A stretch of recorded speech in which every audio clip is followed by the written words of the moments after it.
আসসালামু আলাইকুম রহমতুল্লাহ নাহমাদুহু ওয়া নুসাল্লি আলা রাসূলিল কারীম আম্মা বাদ। যে দীর্ঘ দুইটা দর্সে বা তিনটা দর্সে আমরা এই, উসুল নিয়ে আলোচনা করেছি, যেটা কিতাবের মতনের বাহিরে। আমরা আবার মতনে চলে আসছি, যে মতন নিয়ে আমরা আলোচনা করছি, সাথে সাথে মতনের সাথে যে কায়দাগুলো আছে সেগুলো আমরা আলোচনা করবো ইনশাআল্লাহ। مطلب يجب اتباع الراجح ولا يجوز العمل ولا الإفتاء بالمرجوح بالإجماع إلا في بعض المواضع। যে ওয়াজিব হলো যে রাজের ইত্তেবা করা, রাজের ইত্তেবা করা ওয়াজিব, এবং আমল করা ফতোয়া দেওয়া মারজুকুলের উপর আমল করা ফতোয়া দেওয়া জায়েজ নাই, এটার উপর কি হয়ে গিয়েছে? ইজমা হয়ে গিয়েছে। ইল্লা ফি বাদিল মাওয়াদি', তবে কতক স্থান ব্যতীত সেটাও কি আসবে আমাদের সামনে। তো এটার মতলব এটা আমরা শিরোনাম পেলাম, এখন আমরা এবারতে চলে যাই। মতলবুন ইয়াজিবু ইত্তিবাউর রাজিহ ওয়ালা ইয়াজুজুল আমালু ওয়ালাল ইফতাউ বিল মারজুই বিল ইজমা ইল্লা ফি বাদিল মাওয়াদি', আই আন্নাল ওয়াজিব আলা মান আরাদা আন ইয়ামালা লিনাফসিহি আও ইফতিয়া গায়রাহু আও ইয়াত্তাবিআল কওল আল্লাযী রাজ্জাহাহু উলামাউ মাযহাবিহি। যে ওয়াজিব হলো যে ব্যক্তি নিজের জন্য আমল করতে চায় অথবা অন্য কাউকে ফতোয়া দিতে চায়, ফিকে হানাফি থেকে ফতোয়া দিতে চায়, ফিকে হানাফি সহ অন্যান্য সব ক্ষেত্রেই প্রযোজ্য, ফিকহের ক্ষেত্রে যদি ফতোয়া দিতে চায় তার জন্য ওয়াজিব কি? যে ওয়াজিব হলো আন্নাল ওয়াজিব হলো আন ইয়াত্তাবিআল কওল আল্লাযী রাজ্জাহাহু উলামা মাযহাবিহি, ওই মাযহাবের উলামায়ে কেরামগণ যে কওলের উপর কি দিয়েছেন, তারজি দিয়েছেন, সেই কওলের ইত্তেবা করা, সেই কওলের অনুসরণ করাটা ওয়াজিব। ফালা ইয়াজুজুল আমালু আউল ইফতাউ বিল মারজুহি ইল্লা ফি বাদিল মাওয়াজি', যে আমল করা বা ফতোয়া দেওয়া, মারজুকুলের উপর আমল করা বা ফতোয়া দেওয়া কি নয়? বৈধ নয়, তবে কতক স্থান ব্যতীত। কামা সায়াতি ফিন নজমি, যেমনটা কবিতার মধ্যে কি আসবে, যে কবিতা রয়েছে এই কবিতার মধ্যে আসবে।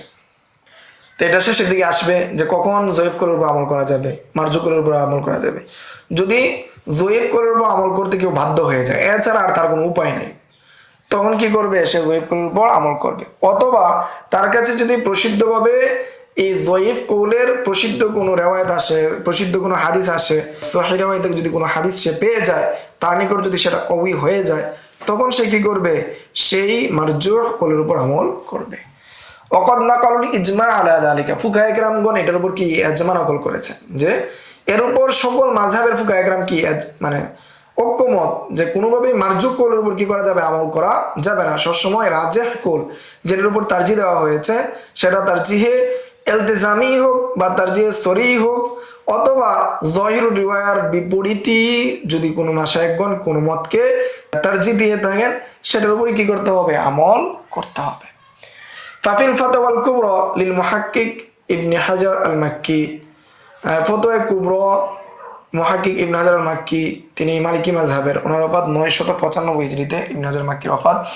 এই কিতাবের মধ্যে এসেছে যে ক্বালা ফি যাওয়াইদুর রওজা, ওই কিতাবের মধ্যে তিনি বলেন যে যাওয়াইদুর রওজা নামক কিতাবের মধ্যে বলেছেন আন্নাহু লা ইয়াজুজু লিল মুফতি ওয়াল আমিলি আন ইফতিয়া আও ইয়ামালা বিমা শাআ মিনাল কওলাইনি আও আল ওয়াজহাইনি মিন গায়রি নাযরিন, যে জাওয়াইদুর রওজার মধ্যে এসেছে যে মুফতি সাহেবের জন্য অথবা যে আমলকারী রয়েছে সেই আমলকারীর জন্য, যে আমল করতে চায় আমলকারীর জন্য জায়েজ নেই সে যদি কোনো মাযহাবের দুইটা কৌল থাকে অথবা দুইটা ওয়াজাহ থাকে, সেই দুইটা ওয়াজাহ যে কোনো একটা তার মন চায়, যেটা মন চায় সেটার উপর সে আমল করবে, এটা তার জন্য জায়েজ নাই মিন গায়রি নাযরিন, কোনো ধরনের নজর দেওয়া ব্যতীত। দালিলিক ভাবে, দলিলগত ভাবে যে নজর রয়েছে কোন কৌলটা গ্রহণযোগ্য, কোন কৌলটা রাজে, সেই দিকে সে লক্ষ্য না করে যে কোনো একটা কৌল মন চায়, যেদিকে একটা কৌল বা যে কৌলটা সহজ সেটাকে গ্রহণ করে আমল করা জায়েজ নেই। ওয়াহাদা আলা খিলাফা ফি, যে এটা এমন একটি মত যে বিষয়ে কারো কিনা ইখতিলাফ নাই, সবাই এটার উপর কি ঐক্যমত, এর মধ্যে কোনো ধরনের মতবিরোধ নেই। তো এখানে আমরা কৌলাইন আউল ওয়াজহাইন দুইটা শব্দ পেয়েছি। দেখেন কৌলাইন কাকে বলে, ওয়াজহাইন কাকে বলে, কিতাবের হাসির মধ্যে দেওয়া আছে যে কৌলাইন কাকে বলে, ওয়াজহাইন কাকে বলে। যে ইমাম শাফি মাযহাবের ইমামগণ যারা রয়েছে, ইমাম শাফির যে কৌল সেটাকে বলা হয় আর রিওয়ায়া, এবং ইমাম শাফি রহমতুল্লাহ আলাইহি এর মাযহাবের মুজতাহিদগণের যে কৌল আছে সেটাকে বলা হয় ওয়াজহুন, ওয়াজাহ বলা হয়। এবং তাদের মুজতাহিদ ইমামগণকে আসহাবুল উজুহ বলা হয়। হাসিয়ার মধ্যে দেওয়া আছে, হাসিয়া আমরা দেখলে আমরা এখান থেকে নিয়ে নিতে পারবো যে তাদের কোলগুলোকে, মুজতাহিদ ইমামগণের কোলগুলোকে ওয়াজাহ বলা হয়। সেই হিসাবে এখানে ওয়াজহাইন উল্লেখ করা হয়েছে, মিনাল কৌলাইন আউল ওয়াজহাইন। 2 নম্বর, হানাফি মাযহাবের ইমামগণের কোলকে আর রিওয়ায়া বলা হয় এবং মুজতাহিদ ইমামগণের কোলকে কোল বলা হয়। এখানে তারা ওয়াজহুন বলা হয় না, বলেন না, কোল বলেন। সেই হিসাবে মিনাল কৌলাইন দ্বারা উদ্দেশ্য হলো ফিকহে হানাফির, আর ওয়াজহাইন দ্বারা উদ্দেশ্য হলো ফিকহে শাফির। মুজতাহিদ ইমামগণের, মুজতাহিদ ফিল মাযহাবের ইমামগণের যে কোল আছে সেগুলো উদ্দেশ্য। এরপরে আমরা আবার এবারে চলে আসি। ওয়াসাবাকাহু ইলা হিকায়াতিল ইজমা ফীহিমা ক্বালা ইবনে সালাহ ওয়াল বাজি মিনাল মালিকিয়া ফিল মুফতি। আর পূর্বেই কি অতিবাহিত হয়েছে যে ইবনে সালাহ রাহিমাহুল্লাহ তাআলা এই বিষয়ে কি করেছেন, এজমা নকল করেছেন। কি এজমা নকল করেছেন? যে তিনি বলেন একজন যে ফতোয়ার উপর আমল করতে চায় অথবা ফতোয়া দিতে চায়, সবার জন্য আবশ্যক কি করা, মার্জু কোলকে পরিত্যাগ করা, রাজে কোলের উপর কি আমল করা, রাজে কোলের উপর ফতোয়া দেওয়া বা রাজে কোলের উপর আমল করা, এটা সবার জন্য আবশ্যক। এই কথা বলেছেন ইমাম ইবনে সালাহ, তিনি একজন শাফি মাযহাবের লোক। ওয়াল বাজি মিনাল মালিকিয়া ফিল মুফতি, আর ইমাম বাজি রহমাতুল্লাহি আলাইহি তিনি শুধু বলেছেন শুধু এটা মুফতির জন্য আবশ্যক, আমেল যে আমল করতে চায় তার জন্য আবশ্যক না। ইমাম ইবনে সালাহর ওয়াফাত হলো 642 হিজরিতে এবং ইমাম বাজির ওয়াফাত হলো 474 হিজরিতে। وكلام القرافي دل على أن المجتهد والمقلد لا يحل لهما الحكم والإفتاء بغير الراجح।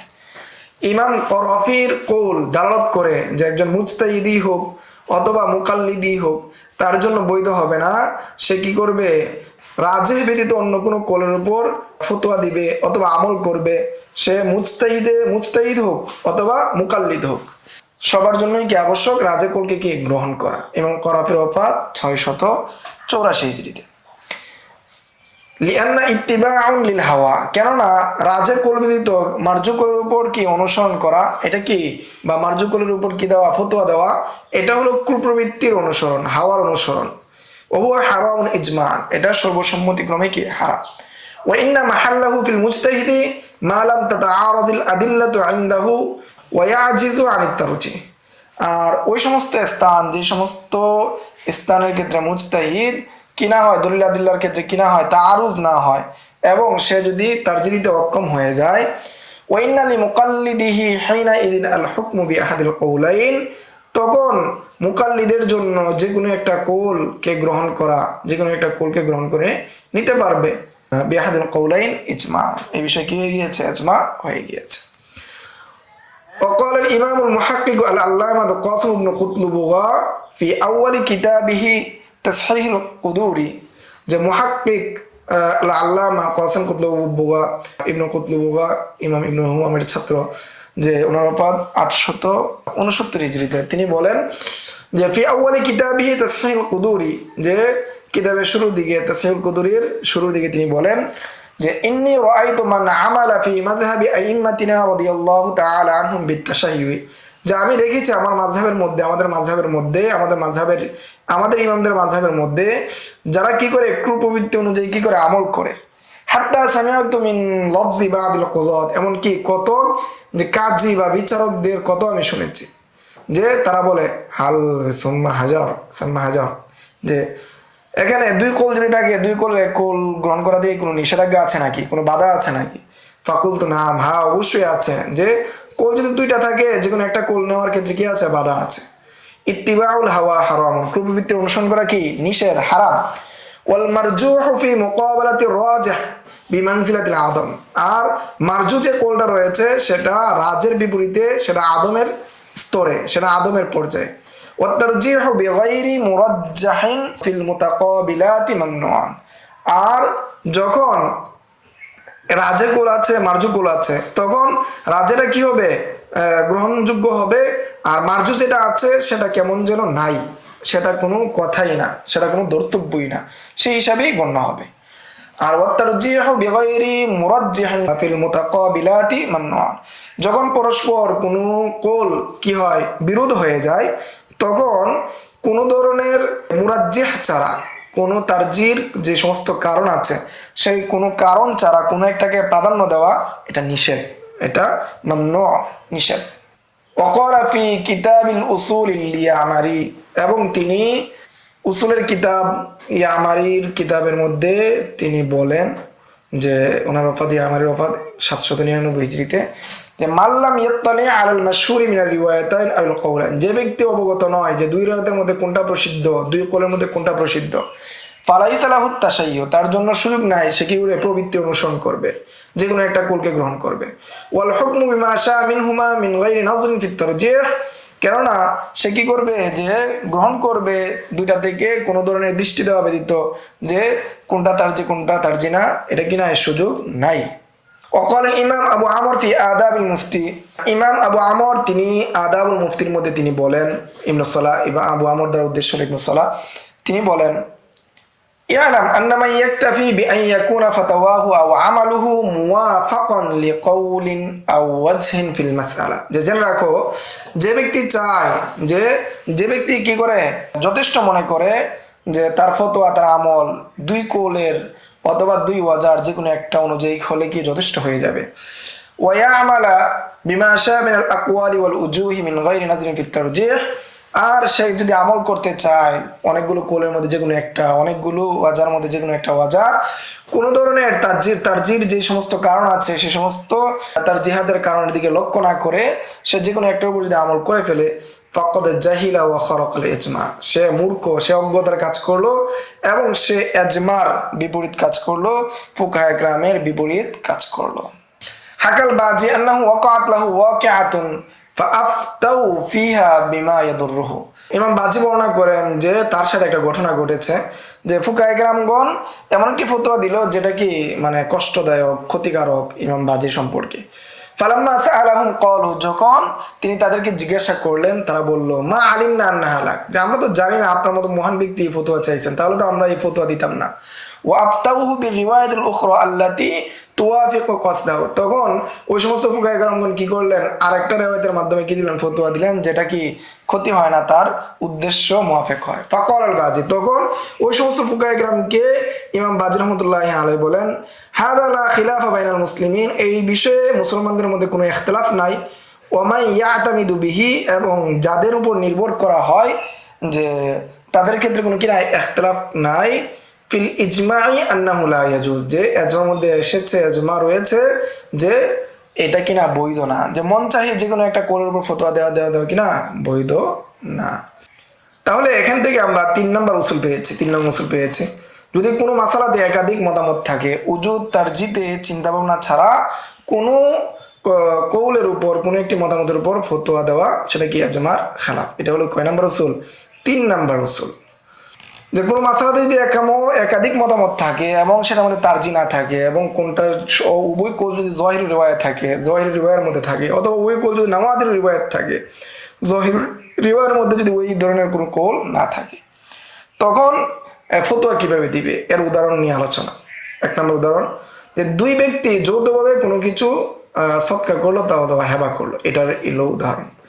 এই নিয়ে 1 নম্বর আলোচনা হলো, কেউ যদি দুজনকে যৌথভাবে কোনো কিছু হেবা বা সৎকা করে, তাহলে সাহাবাইন অর্থাৎ ইমাম মুহাম্মদ এবং ইমাম আবু ইউসুফের মতে এই হেবা বা সৎকা সহি হয়ে যায়।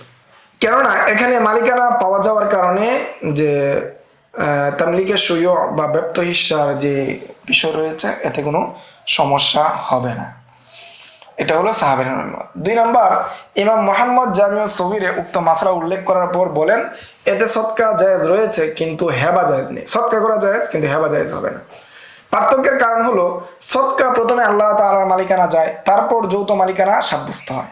এখানে সুয় যে রয়েছে, যে হিস্সার যে সুয় রয়েছে, সেটার বিষয় এখানে আসে না। আর হেবার মধ্যে যেহেতু ব্যক্তি উদ্দেশ্য, এই জন্য যৌথ মালিকানার মাধ্যমে তামলিকের সুযোগ যেটা রয়েছে সেটা সাব্যস্ত হয়, এই জন্য জায়েজ হবে না। 3 নম্বর অভিমত আল মাকসুদ কিতাবে ইমাম আবু হানিফা রাহমাতুল্লাহি আলাইহি থেকে বর্ণনা করেন হেবা এবং সদকা উভয়টি না জায়েজ, কেননা উভয়টিতে কবজ করার উপর নির্ভরশীল, সর্বাবস্থায় তামলিকের সুযোগ বিদ্যমান থাকে। ইমাম আবু হানিফা রাহমাতুল্লাহি আলাইহি থেকে 2 ব্যক্তি মুফতিকে যৌথ মালিকানার বিষয়ে দুটি রিওয়ায়াত পাওয়া গেল। জামিয়া সগীরের বর্ণনা মতে জায়েজ হওয়া বোঝায়, আর মাকসুদের বর্ণনা মতে জায়েজ না হওয়া বোঝায়। অতএব কোনো মুফতির চিন্তা ফিকির অনুধাবন করা ব্যতীত চোখ বন্ধ করে ফতোয়া দেওয়া জায়েজ নয়। আবশ্যক হলো উজুহুত তারজিহ এবং দালাইল নিয়ে চিন্তা ফিকির করা, অনুধাবন করা এবং মাশায়েখদের তারজিহকে অনুসরণ করা এবং আকলি এবং নকলিভাবে যে মতামতটি রাজে হবে তার উপর ফতোয়া দেওয়া। উপরোক্ত মাসলাগুলোতে জামিয়া সগীরের রিওয়ায়াতকে তারজিহ দেওয়া হয়েছে, অর্থাৎ দুই ফকিরকে এক জিনিস দেওয়া জায়েজ, দুই ধনী ব্যক্তিকে এবং সদকা এবং হেবা কোনোটাই জায়েজ নয়, কেননা সদকা ও হেবা হয়ে যায়। ধনী ব্যক্তিকে কেউ যদি সদকা করে তাহলে সেটাও কি হয়ে যাবে, হেবা হয়ে যাবে, কারণ ধনী ব্যক্তি কিনা সদকার উপযুক্ত না, মহল না। তো আমরা উপরোক্ত মাসলা থেকে আমরা জানতে পারলাম যে গরিবদেরকে কি করা যাবে, এই সদকা করা যাবে, হেবা করা যাবে না। তবে হেবার বিষয় একটা আছে, তামলিগের শুরুর যে বিষয়, যে আমরা সেটা আমরা তামলিগ করে জানতে পারবো। তামলিগের শুরু যদি এমন হয় যে হেবার বিষয় যদি এমন হয় গরিবের ক্ষেত্রে যে সেটা কিনা হয় যে এমন জিনিস দান করে, যেটা এমন জিনিস সেবা করে যেটাকে কি করলে এই বিভক্তি করলে একটা জিনিস দুজনকে দান করা, যেমন একটা গাড়ি দুজনকে দান করলো, একটা রিক্সা দুজন গরিবকে দান করলো, যে দুজন মিলে চালাবে। জিনিসটা যদি এমন হয় যে এটাকে ভাগ করলে তার মানফাত বাকি থাকবে না, তাহলে জায়েজ। আর যদি জিনিসটা এমন হয় যে ভাগ করলে মানফাত বাকি থাকবে, তাহলে পূর্বেই সেটাকে ভাগ ভাগ করে করে গরিবদেরকে দান করা। তো এটা আমরা স্বতন্ত্রভাবে তামিল করলে আমরা পেয়ে যাবো ইনশাল্লাহ। তাহলে আমরা এখানে 2 নম্বর উদাহরণে চলে আসি, সেটা হলো হজ ফরজ হওয়া তৎক্ষণাৎ আদায় করা জরুরি কিনা।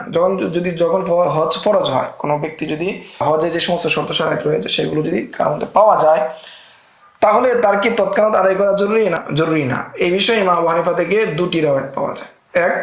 প্রথম রিওয়ায়াতটি ইমাম মুহাম্মদ রাহমাতুল্লাহি আলাইহি গ্রহণ করেছেন, তা হলো সমস্ত শর্ত যদি পাওয়া যায় তাহলে তৎক্ষণাৎ আদায় করা জরুরি না। অর্থাৎ কেউ কি হলো, হজের মালিক হলো, হজ করার সামর্থ্য হলো, এমন অবস্থায় এই বছরই তার জন্য হজ করা ফরজ না, বরং সে সামনে করতে পারে। মৃত্যুর আগ পর্যন্ত তার কাছে যদি ছুটে না যায় তাহলে সে হজ করে নিতে পারবে। 2 নম্বর মত যেটা ইমাম আবু ইউসুফ রাহমাতুল্লাহি আলাইহি গ্রহণ করেছেন, তা হলো যে যদি সমস্ত শর্ত পাওয়া যায় তাহলে এই বছরে, যে বছর পাওয়া যাবে সে বছরই তার হজ করা জরুরি। এবং এই মতকে মাশায়েখগণ গুরুত্ব দিয়েছেন, গ্রহণ করেছেন। এই জন্য চিন্তা ফিকির করে জানা যাবে, বোঝা যাবে যে দ্বিতীয় মতটি ইমাম আবু ইউসুফের যে মতটা, সেটার মধ্যে সতর্কতা। কারণ হলো এই বছর কি হজ করলো না, সামনের বছর সে মারা গেল, এতে কি হবে, সে গুনাহগার হবে। তাই সতর্কতা হলো প্রথম বছরে কি হজ আদায় করে ফেলা। এই জন্য এই মতটিকে কি করেছেন, মাশায়েখগণ গ্রহণ করেছেন। এই ছিল এই দর্শ সম্পর্কে সংক্ষিপ্ত আলোচনা। সামনের দর্শে আমরা আলোচনা করবো ইনশাআল্লাহ।